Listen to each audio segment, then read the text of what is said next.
la! Your dream vacation to Hong Kong starts from rupees 74,999 only with GT Holidays, South India's #1 travel brand. மூலிகை மசாலா பொருட்கள், நவதானியங்கள், coffee தூள், எண்ணெய் அரைக்கும் இயந்திரங்களை பயன்படுத்தி மாதம் 40,000 ரூபாய் வருமானம் பெற தொடர்புக்கு 9894966652. மாதம்பட்டியில் ஓர் அற்புதம். பரிபூர்ணாஸ் ஐஸ்வர்யம் சீனியர்ஸ் லிவிங் பாரடைஸ். Phone 9943299940. 7 தலைமுறைகள் பாரம்பரியமிக்க ஒரே சித்த மருத்துவ ஸ்தாபனம் சேலம் சிவராஜ் சித்த வைத்தியசாலை. இப்பொழுது சேலம், ஈரோடு, சென்னை, ஹொசூர், திருப்பத்தூரில் தினசரி மருத்துவரை சந்திக்கலாம். தொடர்புக்கு 9842722500. சமஸ்கிருதத்தில், ஹிந்தியில், தமிழில், எளிய தமிழில், உரைநடை தமிழில் அப்படின்னு ஏகப்பட்ட ராமாயணங்கள் ஆல்ரெடி இருக்கும்போது இன்னொரு ராமாயண புத்தகம் அப்படிங்கிற நீடு எதனால் ஏற்படுது நான் தெரிஞ்சுக்க விரும்புகிறேன். இது அப்படியே அந்த பிரிட்டிஷர்ஸ்லாம் என்ன பண்ணிட்டாங்கன்னா the one without a wife எழுதிட்டான். இப்ப நீங்க இந்த டிரான்ஸ்லேஷனை இன்றைய காலத்து இளைஞர்களுக்கு கொடுத்தேன்னா எவ்வளவு ப்ராப்ளம் வரும் தெரியுமா? கிட்டத்தட்ட ஒரு வக்கர் எண்ணம் வந்த மாதிரி கூட ஆயிரும். அது வந்து பையனை தம்பியை கேலி பண்ண மாதிரி ஒரு சாக்கு சொல்றது மட்டும் இல்லாம எனக்கு ஒய்ஃப் இருக்கா, அவன் தான் ஒய்ஃப் இல்லாம இருக்கா, அங்க போய் ட்ரை பண்ணி பாருங்க போது அந்த ராமாயணத்துல 10 இடங்கள்ல வால்மீகி யயாதியை போல் யயாதி மன்னனை குறிக்கிறார். இப்ப யயாதி மன்னன் யாருன்னு தெரிஞ்சுக்கோனா நீ இல்லப்பா உத்தரகாண்டம் படி, மகாபாரதம் படி, பாகவதம் படினா இப்ப அந்த குழந்தை இந்த புஸ்தகத்தை விட்டுட்டு அங்க போனோம். தான் இருக்கு. ஸோ உங்களுடைய பேஸா நீங்க வால்மீகியை வச்சிருக்கீங்களா, கம்பரை வச்சிருக்கீங்களா, உரையாசிரியர் வச்சிருக்கீங்களா? வால்மீகி ராமரும் சீதையும் சந்தித்ததாக சொல்லவே இல்லை. கல்யாணத்துக்கு முன்னாடி அவ பார்த்துட்டதே இல்லைன்னுட்டா. ஆனா கம்பரோ துளசிதாசன் அவரும் வரலாற்றுல இல்லாத ஒன்று, அதாவது ஒரு மிகைப்படுத்தி சொல்றதோ ஒரு கவிநயத்தோட சொல்றதோ வேற. ஆனா யார் யார் இருந்தான்னு சொல்லும் போது கால பிரமாணத்துல முன்ன பின்ன இருக்கக்கூடிய ஒருத்தரை சேர்க்கிறது சரியா இருக்குமா? இதுல I have never converted any of translated words. இப்ப பார்த்தேன்னா ராமா underwent the பட்டாபிஷேகம் தான் எழுதியிருக்கு. கோரி, கஸ்னி, பாபர், சோழர்கள், பாண்டியர்கள், குப்தர்கள், மௌரியாக்கள், ராஷ்டிரகூட்டர்கள், வேதிகேஜ், இண்டஸ் வேலி சிவிலைசேஷன் எல்லாம் படிச்சிருக்கோம். இதெல்லாம் ஹிஸ்டரியில வந்துரும். ராமாயண மகாபாரதம் வரவே வராது. அது ஏதோ மாரல் ஸ்டோரிஸ்ல வந்துரும். இல்லாட்டா this is how Rama lived is what many people believe.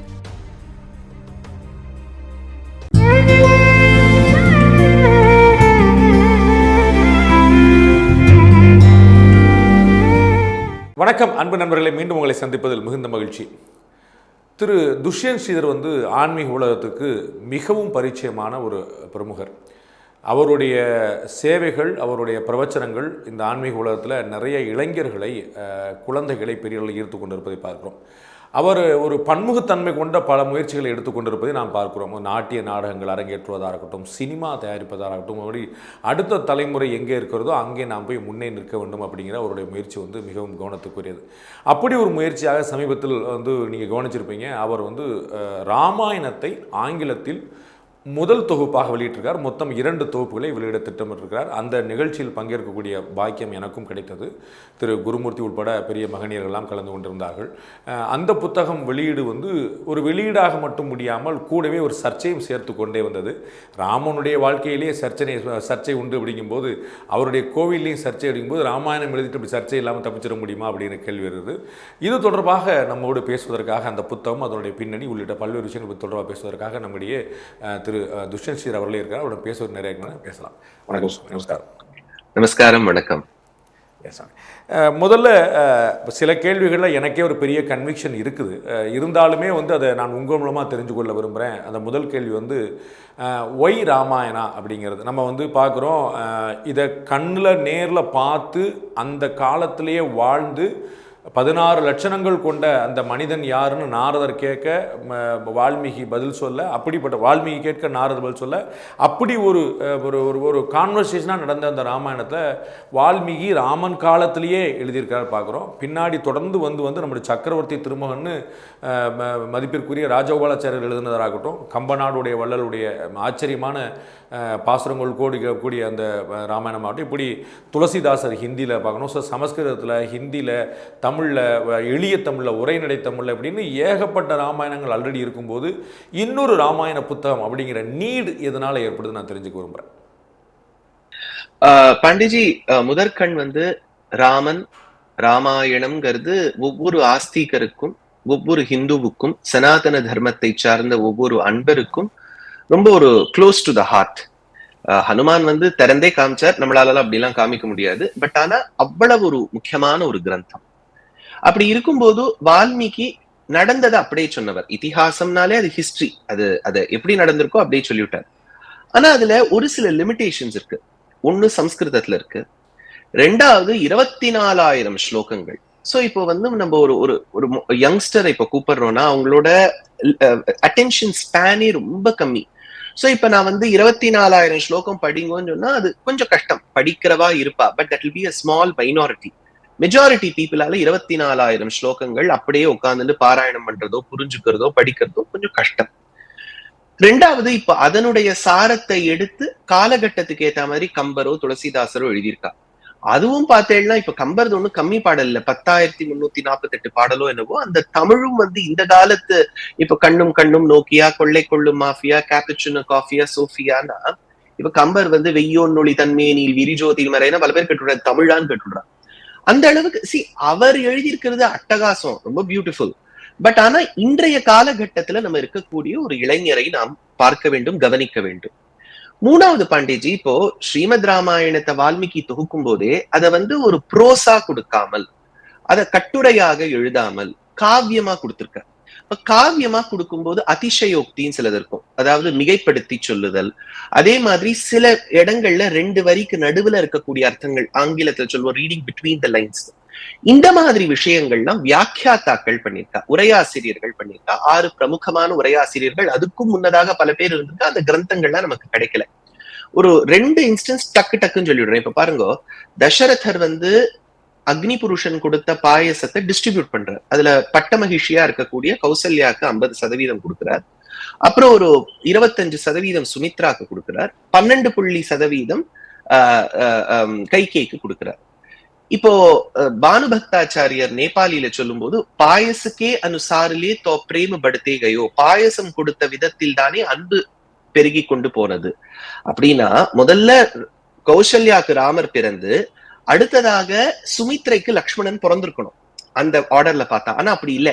அது என்ன ஆயிடுதுன்னா, சுமித்ரைக்கு கொடுத்து கைகேயிக்கு கொடுத்த பிறகு மறுபடியும் சுமித்ராக்கு கொடுக்குறாரு. அதுக்கு உரையாசிரியர் எழுதுறாரு என்னன்னா, சுமித்ராக்கு கொடுத்த உடனே சுமித்ரா அதை குடிச்சுள்ளியாம், பருகி விடலையாம் அந்த பாயசத்தை. அவ என்ன நினைச்சாலாம், ஒருவேளை நம்ம இன்னைக்கு பருகி முதல்ல கைகேயிக்கு முன்னதாக பருகி நமக்கு பிறக்கக்கூடிய குழந்தை அவனை விட வயசுல மூத்தவனாக இருந்தால் அந்த குழந்தைக்கு கைங்கரியம் செய்யக்கூடிய வாய்ப்பை என் குழந்தை இழக்குமே, அதனால அவள் பருகிவிட்டு நான் பருக வேண்டும் என்பதற்காக பருகினாள். அதை பருகின பிறகு தசரதன் பார்த்தாரா, அனுசிந்திய சுமித்ராயை புனரேவ மகாமதி, என்ன எவ்வளவு ஞானியா இருக்கா, அதனால இவளுக்குத்தான் சேஷபாகம், விஞ்சிய பகுதியும் இவளுக்கு சேர வேண்டும் நினைத்த. இது மூலத்துல இருக்கவே இருக்காது பாண்டேஜி. அதாவது வால்மீகி கொடுத்தது இதெல்லாம் இருக்காது. ஆனா அதற்கும் அர்த்தம் சொன்னவா நம்ம உரையாசிரியர்கள். ஒரு மிஸ்இன்டர்பிரிட்டேஷனுக்கு ஒரு அர்த்தம் சொல்றேன் பாண்டேஜி. 17th 18th செஞ்சுரியில ஐரோப்பா கண்டத்துல இருந்து நிறைய பேர் வந்தா பாரத தேசத்துக்கு. வில்லியம் ஜோனஸ் நிறைய பேர் வந்தா, டிரான்ஸ்லேஷன் பண்ணா, இங்க இருக்கக்கூடிய வித்வான்களையே வைத்து டிரான்ஸ்லேஷன் பண்ணா. அதுல there was a slight agenda, there is no denial about that. இப்போ ராமர் கிட்ட வந்து ஷூர்பனக்கா ப்ரப்போஸ் பண்றா, நீ ரொம்ப அழகா இருக்க ராமா, எனக்கு ஒன்னு ரொம்ப பிடிச்சிருக்கு அப்படி. அதான பிறகு ராமர் சொல்றாரு, வேண்டாமா எனக்கு ப்ரப்போஸ் பண்ணி பிரயோஜனம் இல்ல, நீ லக்ஷ்மணன் கிட்ட போ, அனுப்பிச்சுடுற. நம்ம ஏதாவது ஒரு சாக்குனா இன்னொருத்தர் கிட்ட அனுப்பிச்சுடுவோம். ராமன் சொல்ற லக்ஷ்மணன் கிட்ட போ அப்படிங்கிறார். அப்ப லக்ஷ்மணன் கிட்ட போன்னு சொல்லும் போது அக்ருததாரான்னு ஒரு வார்த்தை யூஸ் பண்றாரு, அதாவது பத்னி இல்லாதவன் அப்படின்னு அர்த்தம். இது அப்படியே அந்த பிரிட்டிஷர்ஸ் எல்லாம் என்ன பண்ணிட்டாங்கன்னா, the one without a wife எழுதிட்டான். இப்ப நீங்க இந்த டிரான்ஸ்லேஷனை இன்றைய காலத்து இளைஞர்களுக்கு கொடுத்தேன்னா எவ்வளவு ப்ராப்ளம் வரும் தெரியுமா? அப்ப என்ன சொல்வா, நீங்களோ ராமோ துவிர்ணாபி பாஷதே, ராமர் பொய்யே கிட்டத்தட்ட ஒரு வக்கர் எண்ணம் வந்த மாதிரி கூட ஆயிரும். அது வந்து பையனை தம்பியை கேலி பண்ண மாதிரி ஒரு சாக்கு சொல்றது மட்டும் இல்லாம, எனக்கு ஒய்ஃப் இருக்கா, அப்புறம் அவன் தான் ஒய்ஃப் இல்லாம இருக்கான், அங்க போய் ட்ரை பண்ணி பாருங்க போது ராமன் அப்படி ஒரு வார்த்தையாங்கிற ஒரு வக்கிர வார்த்தை சென்ஸ் கூட வந்துடக்கூடிய வாய்ப்பு உண்டு. அதுல வெரி ட்ரூ. அது வந்து நம்ம வந்து ஒரு அக்யூசிஷனா த்ரோ பண்றதுக்கு 100% சான்சஸ் இருக்கு. ஆனா அதுக்கு வியாக்கியானம் பண்ண பெரியோர்கள்லாம் என்ன சொல்றாங்கன்னா, காவியத்துல அது ஒரு நடை, அந்த வரியில இவ்வளவுதான் எழுத்து சேர்க்க முடியும்னா அவ்வளவுதான் முடியும். அப்ப நீங்க ஏனைய எழுத்துக்களை கூட்டிக் கொள்ள வேண்டும். இப்ப குந்தான் ஆழ்வார் எடுத்தார்னா குந்தான் அர்த்தம் இல்ல, வைகுந்தான்னு வச்சுக்கோ அப்படின்னு உரையாசிரியர்கள் எழுதுவா. அந்த மாதிரி இந்த இடத்துல அக்ருததாராகான்னு எடுத்துக்காத, சககிருததாராகா, கூட பத்னி இல்லாதவன். ஏன்னா உர்மிளை வரல, அந்த சஹன்னு ஒரு வார்த்தையை போட்டுக்கோ. அப்ப என்ன ஆகுது, ஒரு காவியத்தை நம்ம படிக்கும் போது இந்த உரையாசிரியர்களுடைய வியாக்கியானம் நம்மளை கரெக்டா புரிஞ்சுக்க வைக்கிறது, துல்லியமா புரிஞ்சுக்க வைக்கிறது, கன்ஃபியூஷனே இல்லாம புரிஞ்சுக்க வைக்கிறது. அதனால அடியனுடைய புஸ்தகத்துல நான் என்ன பண்ணிருக்கேன்னா, இந்த உரையாசிரியர்களுடைய எண்ணம் என்ன, கருத்துக்கள் என்ன, எப்படி ராமாயணம், இந்த புஸ்தகத்தை படிச்சா ஒரு குழந்தைக்கு தீர்வுகள், சொல்யூஷன் தான் வரணும், கொஸ்டின்ஸ் வரக்கூடாது. ஐயோ இதை படிச்ச உடனே ஓஹோ இப்படி இருக்கே, அப்படி வரக்கூடாதுங்கிறதுக்காக நிகழ்ச்சியில், அந்த புத்தக வெளியீட்டு விழா நிகழ்ச்சியில் நீங்க சொன்னது போல ஒரு கேரக்டர் பத்தின ஒரு இன்ட்ரோடக்ஷன் ராமாயணத்தில் இருக்குன்னு, அது பத்தின கதை வந்து ஆக்சுவலாக மகாபாரதத்தில் இருக்கலாம், பாகவதத்தில் இருக்கலாம், வேற எங்கேயும் இருக்கலாம்.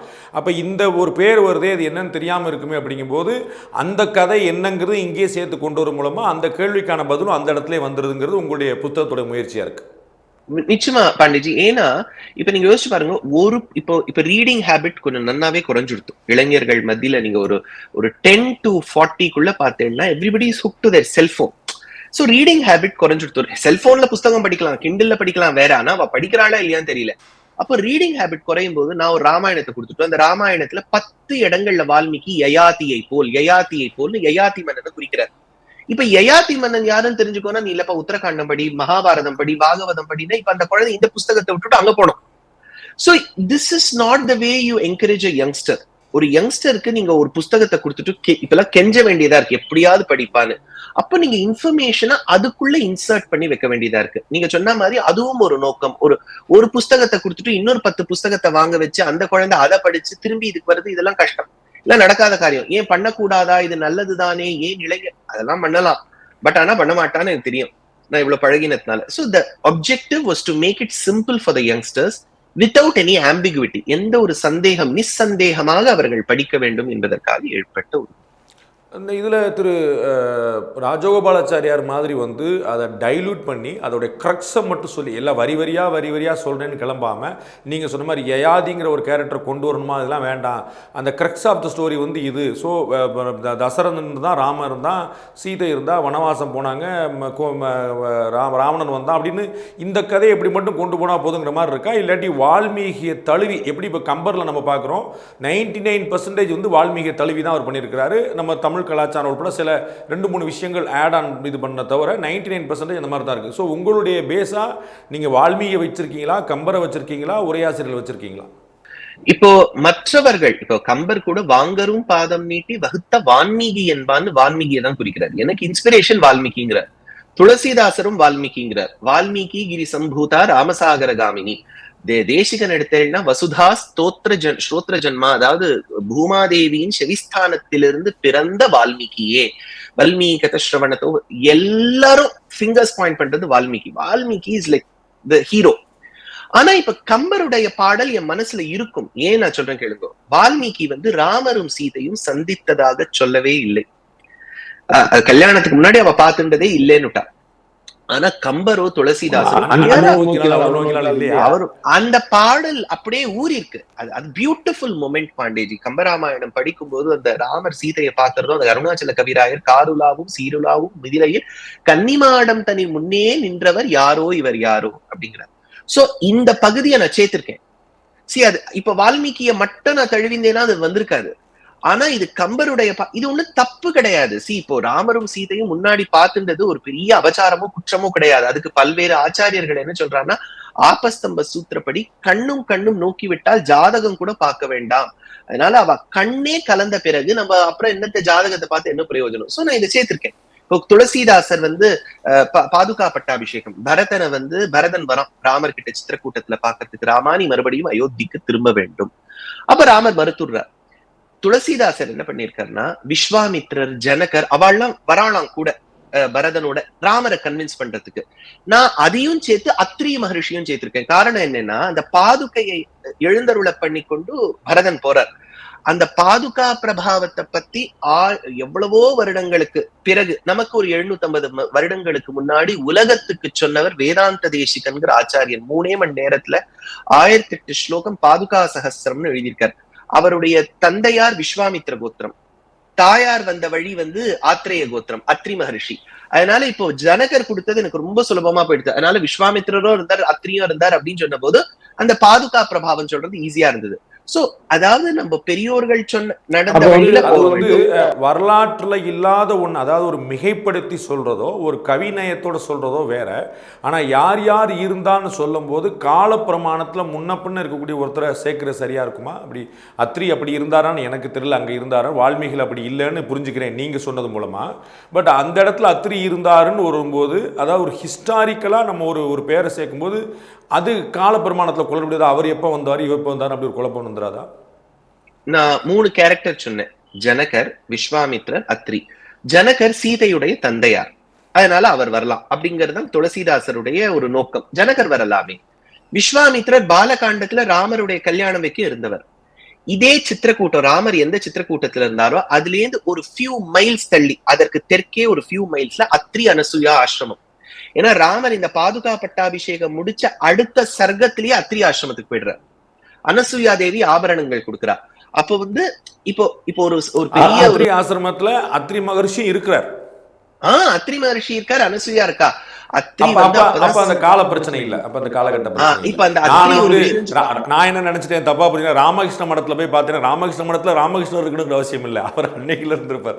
அப்படி அத்ரி மகரிஷியோட அப்படி நினைச்சிட்டேன். அந்த அத்ரி ஆசிரமத்துல பாண்டேஜி அவர் ராமர் போகும்போது ராமர் பார்த்து அத்ரி சொல்றார், ராமா நீ வந்தது ரொம்ப சந்தோஷம், சீதா வாமா நீ என் பொண்ணு மாதிரி, நீ போய் அனசூயா தேவிய போய் பாரு, அவ எப்பேற்பட்டவோ தெரியுமா, ஹஸ்பண்ட் வைஃப புகழறார், எப்பேற்பட்டவோ தெரியுமா, நாளாயினிக்கு அந்த காலத்துல எப்படி அனுகிரகம் பண்ணிருக்கா, இந்த அனசூயா தேவிய போய் பாரு, அந்த அனசூயா தேவி சாவித்திரியை போல், சாவித்ரின்னு அங்க ஒரு பிரஸ்தாவம் வருது, அதுக்கு மேல ஒண்ணு இல்ல, சத்யவானுக்கு எப்படி சாவித்திரியோ. அப்ப அந்த இடத்துல சத்யவான் சாவித்ரி கதையும் சொல்லியிருக்கேன், ஏன்னா நிறைய பேருக்கு தெரியாம இருக்கலாம். சோ அப்ப அந்த இடத்துல அத்ரி அனசூயா 2 பேரும் இருந்தா, 2 பேரும் ராம லக்ஷ்மணனோட ராமசீதையோட பேசியிருக்காங்க. அதை வந்து நீங்க வந்து பரதன் அங்க போகும்போது பாதுகாப்பட்ட விஷயத்தை போனாருங்கிறதையும் சேர்த்துருக்கிறீங்க நீங்க எல்லாம். ஸோ வந்து அது வந்து முழுக்க வால்மீகி தலைவின்னு சொல்ல முடியாது, உங்களுக்கு தேவையான இடங்களில் வால்மீகி, துளசி, கம்பர்னு எல்லாரையுமே கொண்டு வந்து யார் யாரெல்லாம் வந்து எழுதுனாங்களோ அது எல்லாத்தையுமே எது பொருத்தமாக இருக்குன்னு நினைக்கிறீங்களோ அது எல்லாமே சேர்த்துருக்கிறீங்க.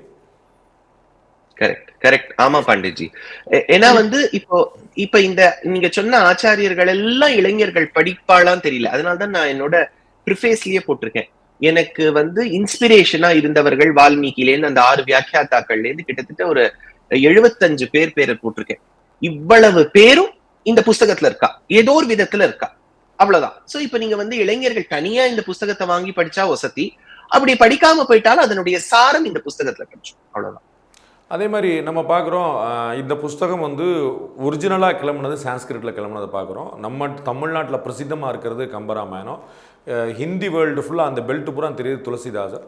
அண்டு உங்களுக்கு தமிழ் ரொம்ப நல்லா தெரியும். அண்டு நீங்கள் வந்து நான் ஏற்கனவே அந்த நிகழ்ச்சியிலேயே நான் சொன்னது போல் உங்களுக்கு கன்னடம் வேறு நல்லா பழகிருச்சு. இதெல்லாம் விட்டுட்டு இங்கிலீஷில் சொல்கிறதுக்கான காரணம், தமிழில் சொல்லும் போது அந்த ரசம் வந்து உங்களால் நீங்கள் டெலிவரி பண்ணும்போது உங்களுக்கே அந்த வெக்காபுலரி ஸ்ட்ரென்த், உங்களுடைய வெக்காபுலரி ஸ்ட்ரென்த்தை நாங்கள் பார்த்துருக்கோம். நீங்கள் வந்து மணிப்பரவாளமும் சேர்ந்து சான்ஸ்கிரிட்லேருந்து தமிழ்லேருந்து இங்கிலீஷ்லேருந்தும் கொடுக்கும்போது அது வந்து ரொம்ப பியூட்டிஃபுல்லாக போய் லேண்ட் ஆகுது. அப்போ தமிழில் ஒரு முயற்சி பண்ணாமல் அல்லது சான்ஸ்கிரிட்டில் நம்ம அதை கொடுப்போம், ஒரு கிரக்சர் வெர்ஷனாக கொடுப்போம் இல்லாமல் இங்கிலீஷ்க்கு ட்ரை பண்ணதுக்கு என்ன, தமிழ்ல யாரும் படிக்க மாட்டாங்க கணக்கா, என்ன பர்பஸ் இது? இப்போ தமிழ், தெலுங்கு, ஹிந்தி இந்த 3 மொழிகள்லயும் டிரான்ஸ்லேஷன் பண்ண போறோம் நான் அந்த நிகழ்ச்சியிலே சொன்னேன். இப்போ அந்த காரியம் நடந்துட்டு இருக்கு. It will take a few months. ஏன் இங்கிலீஷ்ல ஃபர்ஸ்ட் எடுத்துட்டோம்னா பாண்டேஜி, இப்ப இன்றைய காலகட்டத்துல நம்ம மெட்ரோ, டியர் 1, டியர் 2 சிட்டிஸ்னு பிரிக்கிறோம். அதை தவிர்த்து நம்ம பாரதவாசிகள் வந்து வெவ்வேறு இடங்கள்ல இருக்கா. இப்ப நான் தமிழ்ல முதல்ல கொடுத்துட்டேன்னு வச்சுக்கோ, I am restricting my self to only 1 territory.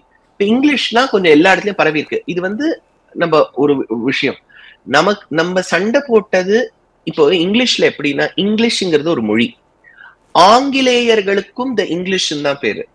இப்ப நம்ம சண்டை போட்டது த இங்கிலீஷ்ங்கிற ஆங்கிலேயர்களுடைய ஆதிக்கத்தின் பேரிலேயே ஒழிய மொழி பேர்ல இல்லவே இல்லை. சோ இந்த மொழிங்கிறது இட் இஸ் ஜஸ்ட் இங்கிலீஷ்ல எதுக்குங்கிறத நான் ஒரு மதிப்பு குறைவா கேட்கல, அதோட நோக்கம் என்னன்னு தெரிஞ்சுக்க முயற்சி பண்றேன். இது ஆனதற்கு நிறைய யூனிவர்சிட்டிஸ்ல எல்லாம் போய் சேரணும் பாண்டேஜி. இப்போ ஒரு புஸ்தகம்னு எழுதியிருக்கோம்னா அதுல இருக்கக்கூடிய சான்றுகள், அதுல கொடுத்திருக்கக்கூடிய விஷயங்கள்லாம் யூனிவர்சிட்டிஸ்ல எல்லாம் போய் சேரணும். பெரும்பாலான யூனிவர்சிட்டிஸ் பாரத தேசத்திலோ வெளிநாட்டுகளிலோ ஆங்கிலத்தை ஆதரிக்கக்கூடிய யூனிவர்சிட்டிஸா இருக்கு. அப்போ ஃபர்ஸ்ட் நம்ம இங்கிலீஷ்ல வெளியிட்டா it will reach a wider audience.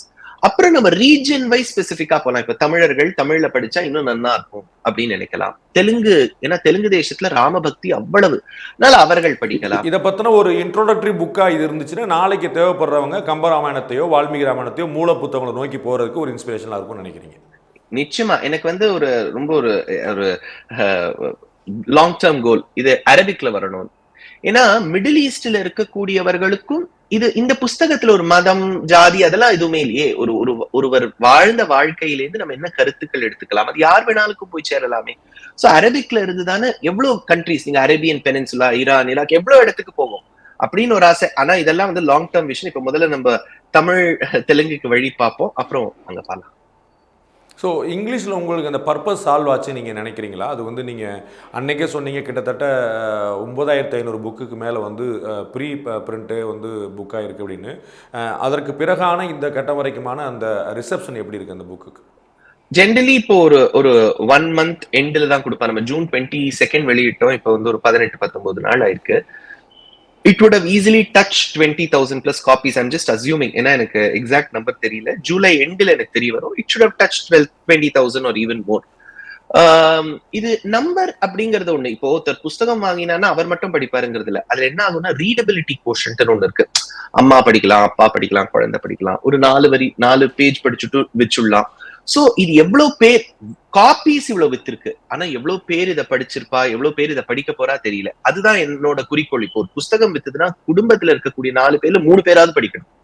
அதுதான் ஒரு ஆசை. அப்படி இன்ட்ரெஸ்டிங் எலிமெண்டா எழுதிருக்கும்னு நினைக்கிறீங்களா? நான் படிக்கல, அந்த பாக்கியம் கிடைக்கல. இது வந்து ஒரு ஆத்தரா நான் வந்து செல்ஃப் அப்ரிசியேஷன் கூடாது.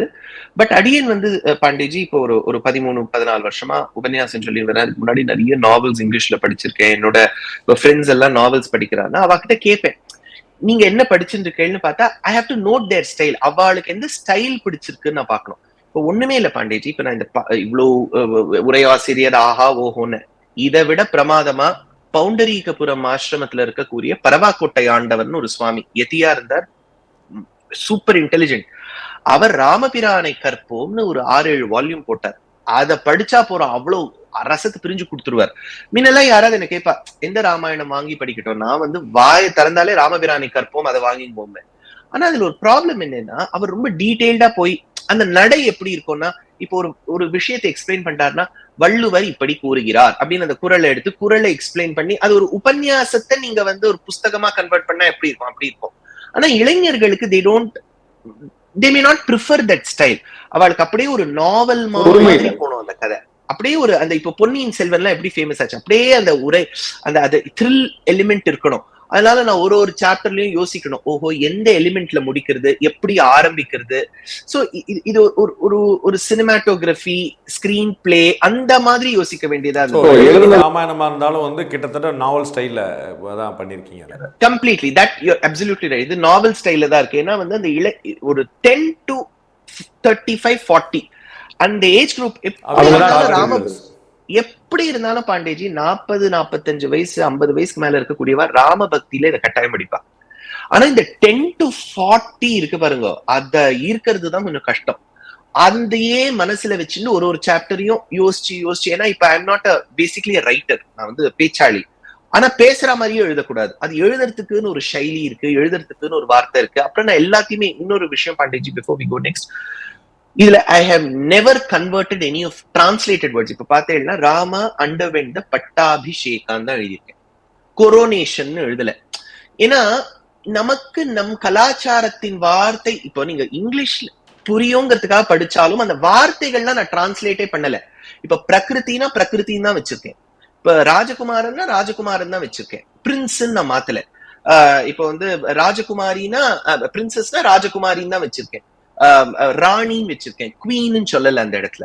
சோ எனக்கு என்னன்னா இண்டிக் வேர்ட்ஸ், நம்ம தேசத்தின் கலாச்சார வார்த்தைகள் நமக்கு பழக வேண்டும்ங்கிறதுக்காக அதுக்கு டயக்ரிட்டிக்கல் மார்க்ஸ் போட்டு அதை வச்சிருக்கேன்.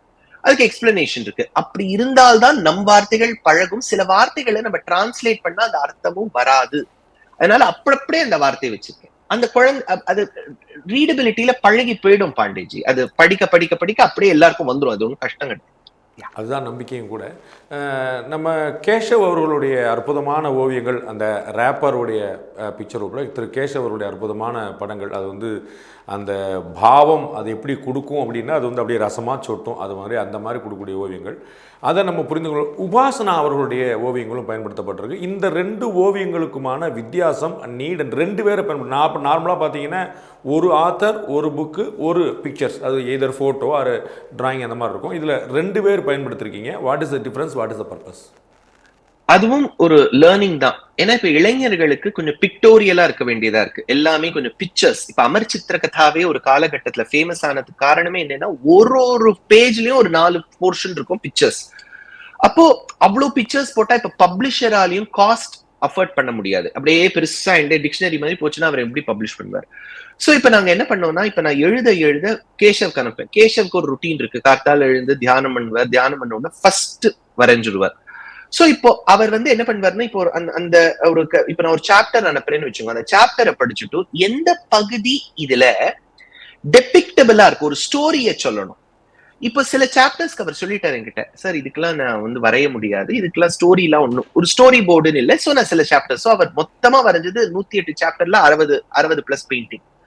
அது அப்படியே நான் வந்து பிளாக் அண்ட் ஒயிட்டா போட்டேன், கலரா போட்டா வி கான்ட் அஃபோர்ட். சோ அதை பிளாக் அண்ட் ஒயிட்டா போட்டு கொண்டு வந்தோம். இது ஒண்ணு. அப்படின்னா நீங்க அந்த கதை படிக்கும்போது ஓஹோ பரதன் பாத்தியா தலையில பாதுகையை தரிச்சுட்டு இருக்கான், இந்த கதையை தான் இவர் சொல்றார். So he explains one part of this chapter there. ரெண்டாவது, உபாசனா இஸ் வெரி இம்பார்ட்டன்ட். ஏன் நான் சொல்றேன் கேளுங்க பண்டிட்ஜி. இப்போ யூனிவர்சிட்டிஸ், அகாடமியா, இப்போ நீங்க யோசிச்சு பாருங்க, நம்ம எல்லாம் ஸ்கூல்ல ஹிஸ்டரி படிச்ச போது கோரி, கஸ்னி, பாபர், சோழர்கள், பாண்டியர்கள், குப்தர்கள், மௌரியாக்கள், ராஷ்டிரகூட்டர்கள், வேதிக் ஏஜ், இண்டஸ் வேலி சிவிலைசேஷன் எல்லாம் படிச்சிருக்கோம். இதெல்லாம் ஹிஸ்டரியில வந்துரும். ராமாயண மகாபாரதம் வரவே வராது. அது ஏதோ மாரல் ஸ்டோரிஸ்ல வந்துரும், இல்லாட்டா வந்து this is how Rama lived is what many people believe. ஆனா நமக்கு பெரியோர்கள் சொன்னது ராமாயண மகாபாரதம் இதிகாசம். அப்ப நான் யோசிப்பேன், ஏன் அது நம்ம ஸ்கூல் இந்தியாலேயே ஏன் ஸ்கூல் எஜுகேஷன்ல ஹிஸ்டரியில நம்ம ராமாயண மகாபாரதம் வரமாட்டேங்குது, பேரே இதிகாசம். அப்ப நான் இதை வந்து யூனிவர்சிட்டிஸா நான் வந்து ஒரு 13 வருஷமா எங்கெல்லாம் வரையணும் அங்கங்க லெக்சர்ஸ் கொடுத்துன்னு வருவேன் டிபார்ட்மெண்ட்ஸ்ல, யூனிவர்சிட்டிஸ்ல. அவெல்லாம் கிளியரா சொல்றா, நீங்க சான்றுகள் கொடுக்கணும். ஒன் ஆஃப் த சான்று இஸ் ஸ்கல்ப்சர்ஸ். இப்ப கோவில்ல இருக்கக்கூடிய ஸ்கல்ப்சர்ஸ்லாம் நமக்கு ஒரு பெரிய சான்று பாண்டேஜி. ஏன்னா இப்ப ஒரு கோவில்ல ஒரு கல்ல செதுக்கிருக்கானா நம்ம சொல்லிடலாம் இந்த ராஜாக்கு ஒரே தீவிர அவர் ஹிந்துத்துவவாதி அப்படி இப்படின்னு சொல்லிடலாம். ஆனா அத்தனை மன்னர்களுமா இப்போ செதுக்கிருப்பா கோவில்ல. அதுல என்ன ஆயிடுதுன்னா, இப்ப ராமர் சீதைக்காவது சன்னதி இருக்கு. அப்ப நாங்க என்ன பண்ணோம்னா, இப்ப ஒரு சாப்டர்லயும் ஒரு சும்மா எக்ஸாம்பிள், ஒரு ரிஷ்யசிங்கர் வந்து யாகம் பண்றார் அப்படின்னா, அந்த ரிஷ்யசிங்கர் மதுரா மியூசியம்ல 3வது நூற்றாண்டு குப்தா பீரியட்ல ஒரு கல் இது இருக்கு, ஒரு ஸ்கல்ப்சர். அது வந்து 3வது நூற்றாண்டுல ரிஷ்யசிங்கர்னு இருக்கு. அந்த ரிஷ்யசிங்கரை உபாசனாவை பெயிண்ட் பண்ண சொன்னோம். அதுக்கு கீழே எழுதியிருப்போம் குப்தா. அந்த கல்வெட்டுல எப்படி இருந்துச்சோ அந்த மாதிரியா? ஏன்னா இதை போட்டோவா யூஸ் பண்ணா அகைன் அது கிளாரிட்டி இருக்காது, அது அப்படியே வரைய சொன்னோம். அதுக்கு கீழே டிஸ்கிரிப்ஷனும் எழுதியிருப்போம், this is Rishyashringa as depicted in the Gupta dynasty between the 3rd and 4th century, currently found in the Mathura Museum, Uttar Pradesh. அப்படின்னா இதை படிச்சவா நாளைக்கு அந்த உத்தர் பிரதேஷ்க்கு அங்க மியூசியம் போகும்போது பாப்பா, ஓஹோ இதுதான் ரிஷ்யசிங்கர்.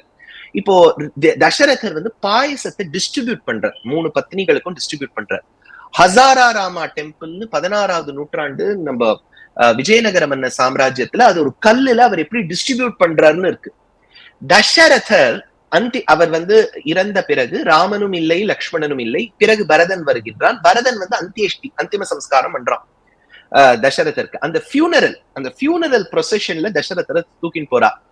அந்த கிராண்ட் சீன் வந்து சைலேந்திரா டைனஸ்டி இந்தோனேஷியால இருக்கு. அந்த கோவில் இதுல இருக்கு. இப்போ சிவி சக்கரவர்த்தி தொடையிலேருந்து சதையை எடுத்து அந்த புறாக்காக கொடுத்தார். அது ஜோக் ஜகார்த்தான்னு இந்தோனேஷியன் ஐலாண்ட்ல ஒரு இடத்துல இருக்கு. அதுவும் எங்களுக்கு பிக்சர் சரியா கிடைக்கல, ஓஹோன்ட்டு வரல. அப்போ அங்க ஜகார்த்தால வாழ்ந்த எங்க அன்பர்கள் கிட்ட சொல்லி அவ ஒரு பிளைட் எடுத்துன்னு போய் அவ வந்து they sent a picture. ஏன்னா she has to depict. நம்ம தமிழ்நாட்டுல பாண்டேஜி புல்லமங்கைன்னு ஒரு கோவில், ரொம்ப அழகான கோவில்.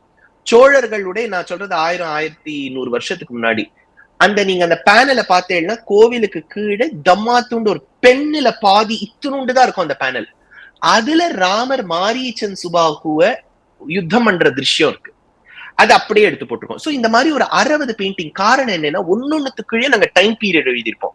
ஏன்னா அப்பதான் யூனிவர்சிட்டிஸ் அகாடமியால என்ன பண்ணுவானா, ஓஹோ ராமாயணத்துக்கு இவ்வளவு கல் இருக்கு போல இருக்கு, கல்வெட்டு அதாவது ஸ்கல்ப்சர்ஸ் இருக்கு போல இருக்கு, சிலைகள் இருக்கு போல இருக்கு, ஓஹோ டைம் பீரியட் வேற கொடுத்திருக்கா. ஏன்னா இதெல்லாம் மறைக்கக்கூடிய விஷயமே இல்லை, எல்லாம் கண்ணு எதிர்க்க தெரியும் பாண்டேஜி. அவ்வளவு கிளாரிட்டியோட இருக்கு. சத்யவான் சாவித்ரி சத்யவானை காப்பாற்றும் போது யமனோட பேசுறா அந்த திருஷ்யம் மெட்ரோபாலிட்டன் மியூசியம் இதுல நியூயார்க்ல இருக்க அந்த சிலை. சோ ஒன்னொன்னுத்தையும் எங்களால எவ்வளவு முடியுமோ ஒரு 60-70 பெயிண்டிங்கோ உபாசனாவை வரைய வச்சோம். இன்ஃபேக்ட் ஆப் டு தேங்க் உபாசனா, அவளுக்கு வந்து 2 குழந்தை பிரெக்னெண்டா இருந்தா அந்த சமயத்துல ராம பக்தி ராம கைங்கரியம் உடனே அதை வரைஞ்சு சிகே.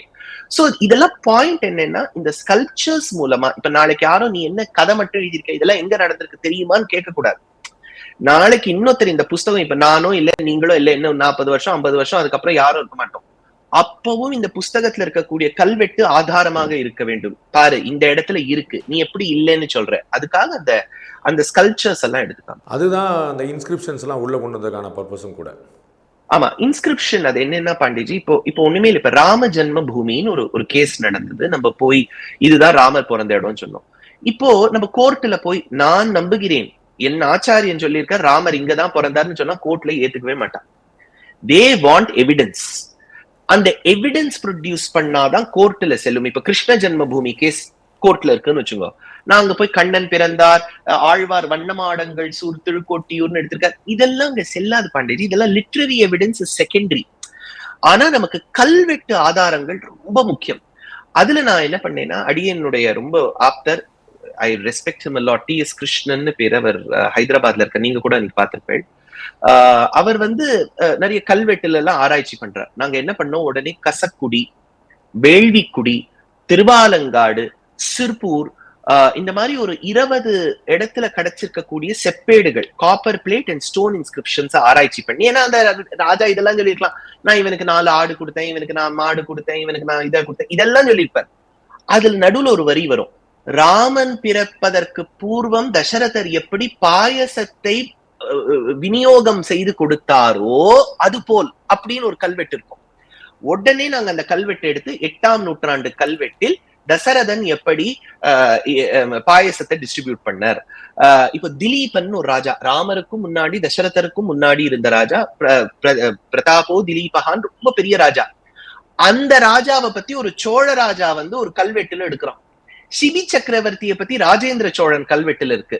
சோ இந்த மாதிரி அந்தந்த சாப்டருக்கு எங்கெங்க கல்வெட்டு ஆதாரம் இருக்கோ அதெல்லாமும் எடுத்து, இது வந்து வேள்விக்குடி பிளேட்ல கிடைச்சிருக்கு, இது இத்தனாவது நூற்றாண்டை சேர்ந்தது, இந்த ராஜா இந்த இடத்துல இந்த கல்வெட்டுல இத பத்தி சொல்லியிருக்கார். ஏன்னா இப்போ நாளைக்கு ஏதோ ஒரு கோர்ட்ல கேஸ் வருதுன்னு வச்சுக்கோங்க, இந்த புஸ்தகம் ஆதாரமா இருக்கலாம். ஏன்னா நான் அதுல கிளீனா ரெஃபரன்ஸோட கொடுத்திருக்கேன், இது சும்மா நானா தோணினதை சொல்ல, இந்த பர்டிகுலர் பிளேட்ல இது இருக்கு, இந்த இடத்துல இந்த ஸ்கல்ப்சர் இருக்கு. ஏன்னா நீங்களும் நானும் சாஸ்வதம் கிடையாது, ஆனா ராமாயணம் சாஸ்வதம். நாளைக்கு ராமாயணத்தை யாரும் கேள்வி கேட்க கூடாது. அப்ப இதெல்லாம் ஆதாரமாக இருக்கும். எதெல்லாம் இப்ப அகாடமியால வந்து உங்ககிட்ட கல்வெட்டு ஆதாரம் இருக்கா, ஸ்கல்ப்சர் இருக்கான்னு கேட்டா அத்தனை இதுல போட்டிருக்கோம். ஸ்கல்ப்சருக்கு உபாசனா, டி.எஸ். கிருஷ்ணனை வச்சுன்னு இந்த நாகேஷ் சொல்ற மாதிரி பாட்டுக்கு வாணி, இதுக்கு நீங்கிற மாதிரி இது இன்ஸ்கிரிப்ஷன்ஸ்க்கு கிருஷ்ணனை யூஸ் பண்ணோம். அவ்வளவு ஹெல்ப்ஃபுல்லா. ஏன்னா இதெல்லாம் இருந்தால்தான் ராமாயணத்துக்கு ரட்சகம். நாளைக்கு ஒருத்தர் ஒரு கேள்வி கேட்க கூடாது. ராமாயணம் ராமர் எத்தனை வருஷம் வாழ்ந்தார் அப்படின்னு ஒரு கேள்வி எழுப்புறாங்க. ராமர் எப்ப பிறந்தார்னு பிக்ஸ் பண்ணிட்டீங்க, பியூட்டிஃபுல். ராமர் எத்தனை வருஷம் வாழ்ந்தார், எத்தனை வருஷம் ஆட்சி பண்ணார், எத்தனை நாள் வந்து ஸ்ரீலங்காவை அடையறதுக்கு ட்ரை பண்ணார், சீத்தை எத்தனை நாள் காட்டுல இருந்தார், இந்த கணக்குகள்லாம் வந்து காம்ப்ளீட். இதெல்லாம் ஒரு நாள், ஆனா அதெல்லாம் ஒரு வருஷம், இதெல்லாம் ஒரு யுகம் அப்படின்னு வேற வேற இடத்துக்கு வேற வேற ஸ்கேல் வைக்க முடியாது.